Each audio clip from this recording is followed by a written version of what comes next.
Hello, my name is Dasha Afanasieva. I'm consumer goods columnist at Reuters Breaking Views. I would like to welcome Greg Mckee, who is CEO at Tryp Therapeutics. Hello, Greg. Hey, Dasha. Nice to see you today. Thanks for hosting today. Thank you so much for sharing your insights. Yeah, it's great to be here. Thanks for hosting, Dasha. So just to jump right in, my name is Greg Mckee. I'm Chairman and Chief Executive Officer of Tryp Therapeutics, and happy to take just a few minutes today and give you a bit of an update in terms of what we're doing at the company. So just moving kind of quickly through the disclaimer, Tryp is a really unique company in the psychedelic space for a number of different reasons. First of all, we're highly focused on psilocybin and its derivatives exclusively. So we believe there's actually a lot of room to innovate around that specific chemistry, which I'll get into here in a little bit. Secondly, we're very focused on some unique indications where there's high unmet medical need and where at the moment there really isn't anything in the arsenal of physicians to treat these patients. So the two key areas that we're focused on in terms of therapeutic focus is one, chronic pain, which includes a number of different indications such as fibromyalgia, phantom limb pain, complex regional pain syndrome, and others. And secondly, around the eating disorders arena, specifically binge eating disorder, hypothalamic obesity, and an orphan indication called Prader-Willi syndrome. These are indications which maybe are a little bit lesser known, but we see as being high unmet need areas and areas that could potentially bring large financial opportunities for the company and for our investors.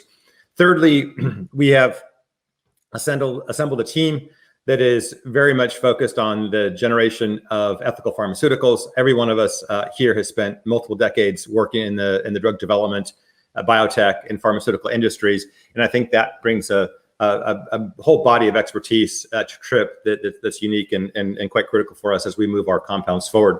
Just talking a little bit about the team and the individuals around the company, we're incredibly fortunate to have the opportunity to work with a number of experts in the field, including Robin Carhart-Harris, who's probably one of the leading experts in the psychedelics arena. Robin is essentially acts as chair of our SAB. And more importantly, he's been highly involved in helping advise us around very specific areas of design of multiple clinical trials that we have about ready to get underway. Also, as part of our SAB is Joel Castellanos, MD, who's a leading researcher in the field of chronic pain at UC San Diego. Rachel Verwak is also part of our SAB. She's a leading researcher in genetic development, also including eating disorders. And rounding out our SAB is William Schmidt, who earned his credentials at UC San Francisco and is an expert in the development of drug development for pain indications. And lastly, Derek Ott from UCLA, who's a leading psychiatric he is a psychiatrist and director of the UCLA Pediatric Neuropsychiatry Clinic.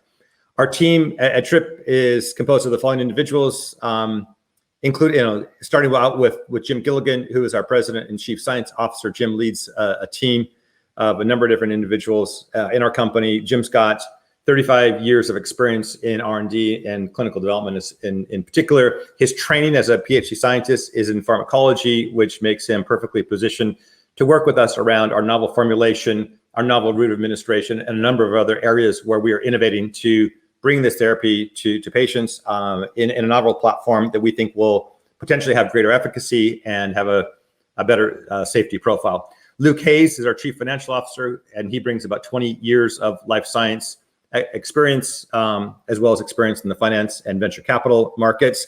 And then rounding out the team is Tom Drazio, our chief operating officer, Pete Guzzo, who's our VP of drug development and instrumental around the design of our clinical studies. Pete brings about 25 years of experience to our programs. And then lastly, but not leastly, is Larry Norder, who is our vice president of manufacturing. One of our strategies has been to develop academic collaborations with a number of different institutions. We are public with one of those at the moment, which is the University of Florida, specifically with Jennifer Miller, who's a professor at the Division of Pediatric Endocrinology. We are working in the eating disorders arena with her. We're on the cusp of announcing the filing of our investigational new drug application with the FDA, which will allow us to start our phase 2A clinical study in the eating disorders arena, specifically around these two indications I mentioned earlier of binge eating disorder and hypothalamic obesity. we're quite excited to be working with Jennifer and her team there in these specific areas on this novel chemistry that we think has a very significant opportunity to help treat these patients with very much addictive-like behavior. Secondly, we are deep in discussions and will be announcing shortly a number of other academic collaborations in the area of chronic pain, specifically around fibromyalgia, phantom limb pain, and complex regional pain syndrome. There is a significant research institute in the Midwest, which everyone's quite familiar with, that houses some of the leading experts in fibromyalgia, and we're quite excited to be working with them in two different aspects. One, around this particular disease state of fibromyalgia, where nearly 30% of the patients are currently taking opioids, and frankly aren't seeing a lot of benefit from any of the current three treatments that are available to them, including Lyrica, Cymbalta, and Savella. And we believe that potentially the chemistry of psilocybin that we're working with could be a novel breakthrough therapy in that particular arena. We're also we'll be at a point shortly with the same institution to announce work that we're doing on a novel formulation to bridge our preclinical work in that area to get us to the point where we can enable an IND with our novel formulation. We also have conversations with a major university in Southern California and a separate major institution in Northern California around the disease states of phantom limb and complex regional pain syndrome. And we'll have more on those disease programs soon, but we're quite excited about the potential to test psilocybin in these areas as additional potential therapies for our patients. This will tee up what we believe will be multiple phase 2A studies in what we're calling Tryp 8802, which is our exploratory formulation, while we prepare a Tryp 8803, which is our novel formulation, which we'll move in parallel and then drive to phase 2B studies sometime in the next 6 to 12 months or so.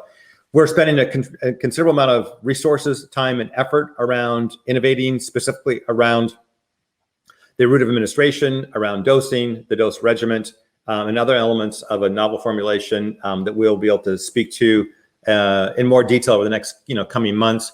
But we have learned from our time here working in the field and also through our academic collaborators that there's great need to innovate around specific areas of the use of these chemistries. In particular, what was clear is that the experience that most patients have is very inconsistent. The side effect profile is less than ideal, and we believe there's a way to have a tighter control over the dose and potentially improve the safety profile of the drug. So a lot of the innovation that we're doing is around these particular areas. We've announced our partnership with AMRI to manufacture our active pharmaceutical ingredient. We are also working with Alchemy and have announced our partnership with them to work specifically on two different routes of administration that we'll be highlighting in the coming months. We have retained Morrison Forster to help drive our intellectual property strategy, and we will be in a position to announce future filings in the coming months around our novel formulation, as well as some other potentially patentable applications that we have in manufacturing material for the industry. So we're quite excited to be in this field. Obviously, there's a number of different players. This slide gives a quick little snapshot in terms of some of the larger companies in the field in terms of where they are relative to their phase of development and specific indications. One of the things that we're quite proud of at Tryp is that we're taking the time to look at indications that few others have looked at to this point, and we believe that there's significant unmet need and significant financial potential for us as a company to work in these others, as compared to most of the industry, which is highly focused on depression, addiction, anxiety, and a couple other areas. So this is a little bit less crowded portion of the industry. Of course, we expect and look forward to positive data from all of our competitors in the field, as we think that bodes well for the entire sector and will help with ultimately gaining approval and bringing these therapeutics to market overall.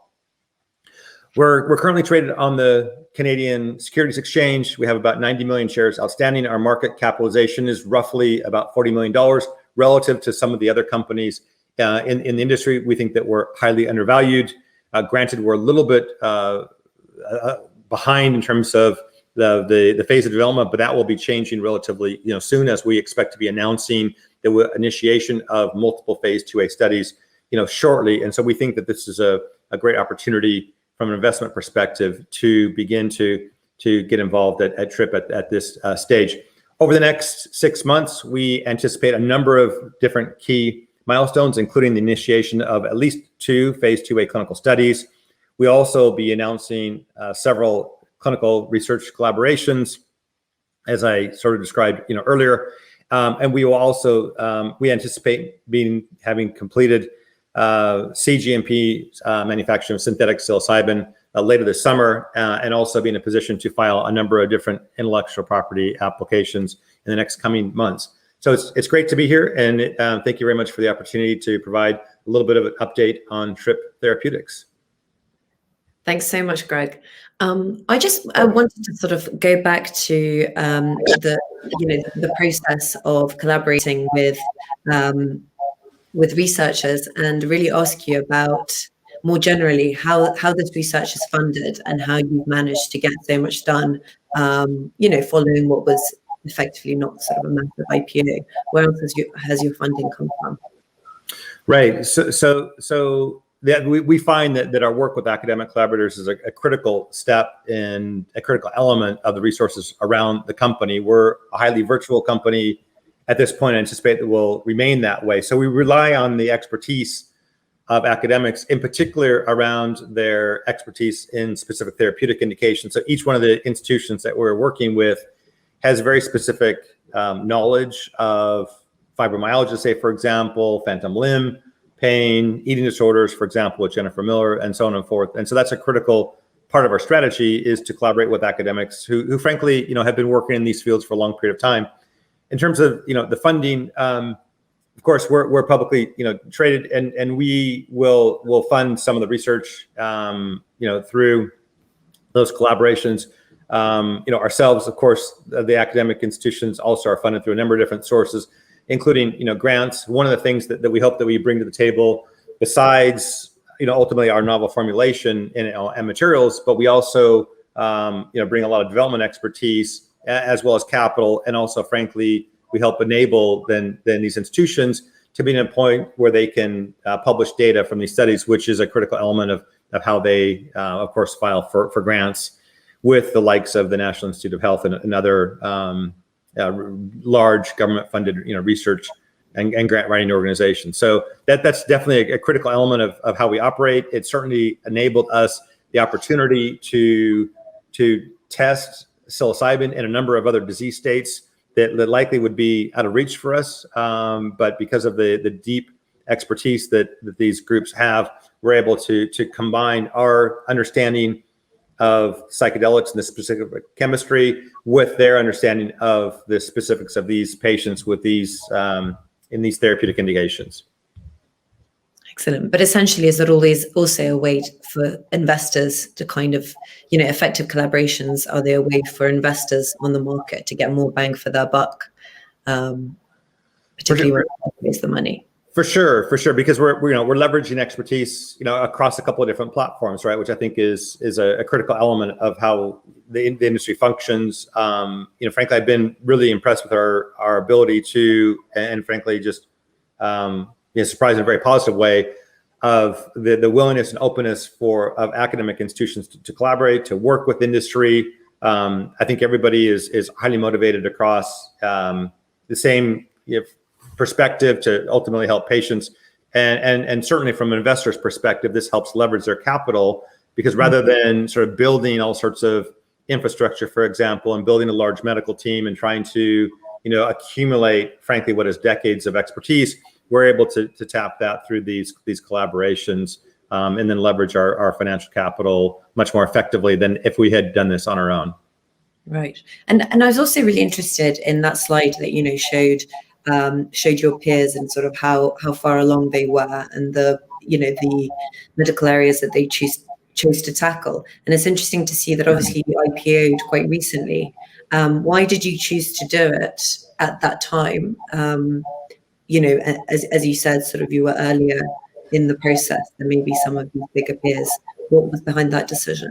Right, the decision to work in these other therapeutic areas. To go public. Oh, right. Yes. Yeah. So right. So sort of fascinating, topic of discussion, right? So there's of course a number of different ways to fund companies. We decided early on that the public route, we thought, and specifically going public in the Canadian, on one of the Canadian exchanges, would be a very effective way to raise capital for a number of different reasons. One, it allowed us to tap a very large, set of investors across a number of different geographies. Obviously we started with our investors in Canada and are very grateful for their support. Again, the company, frankly, off the ground, but we've been able to, tap retail investors. We've been able to tap into investors in Europe, for example, in Germany in particular. We've also now begun to be quoted on the OTCQB and reach into retail investors in the United States. And we're also now pushing into other countries. We're just beginning to speak with some investors in Australia, for example. And then we ultimately anticipate that we'll begin to access capital from larger life science, biotech, and pharmaceutical drug development focused investors. But part of the reason, though, that we were excited to go to list on the Canadian exchange was, frankly, their experience in cannabis. And there was a lot of investors, of course, that were early investors in that particular industry, and that saw the opportunity here in the psychedelic arena. Although they're quite different in many different respects, as we talked about in the panel earlier. But there's some similarities from an investment perspective, and I think that the risk profile is sort of one that really lended itself, for us to go public, there. So I think that's one of the reasons that we decided to do that. Of course, a lot of our competitors who have recently gone private have been public, or have recently gone public have been private for quite some time, and that's another route, of course. But we felt that there would be greater and broader access to capital by going public a little bit earlier in our life cycle. And do you feel like it's paying off? Because obviously, because of COVID and stuff, it sort of the cannabis stocks, it was a roller coaster anyway, and the last year has been a roller coaster for everyone in the last 6 months or whatever. Do you feel like there have been downsides that you've more acutely felt at this strange time that we're living in? Yeah, COVID has been an interesting time, and hopefully we're at the tail end of that, of course. But in many respects, it really shined a spotlight on drug development and healthcare, broadly. And I think that it drew a lot of capital into the sector, in particular through the public markets space. So I think that was a big plus overall. There was a few downsides. In drug development in particular, it was a little bit challenging to recruit patients for a period of time, but I think that sort of passed. But from a public company perspective and from an investor perspective, I think that once we got through kind of the first, call it 3 to 6 months of COVID, so kind of from last year, March through the summer, maybe late summer, then I think people began to realize that there was a lot that could be done, over over Zoom and these other, platforms that are available to us to communicate remotely. I think that a lot of us got really, effective in reaching investors, from that viewpoint. And we realized that there was a lot of work also that we could frankly get done as well, working remotely and, probably in a much more effective way in some regards than pre-COVID. So I think all of that frankly helps give investors confidence that things are still moving forward. I think that we also as companies learn to operate pretty effectively with these new tools and this new environment. And I would say overall that being public during this period has worked out incredibly well, overall, for us. And I anticipate that this is just sort of the beginning, especially given where this sector is and where the chemistries, are in terms of their stage of development. So we're quite pleased with our decision to have gone public at the end of last year. Excellent. And I guess the other thing I wanted to go back to is this question of choosing which diseases you were going to focus on. Could you speak about how, the investor education worked and what the response was to sort of focusing on this kind of less crowded space on particularly these orphan diseases rather than going for, anxiety and addiction, which feels like a really crowded space? Yes. Yeah. So the feedback that we've gotten from the investment community has been incredibly positive, because I think a lot of people out the gate realize, the depression in particular and addiction are highly crowded, and frankly, most of the industry is sort of focused on those particular, areas. So rather than being, the 20th, 30th, 40th, 50th company working in that particular space, we felt that it would be much more beneficial for us to focus on some other therapeutic areas. So that was certainly part of the thought process, of course.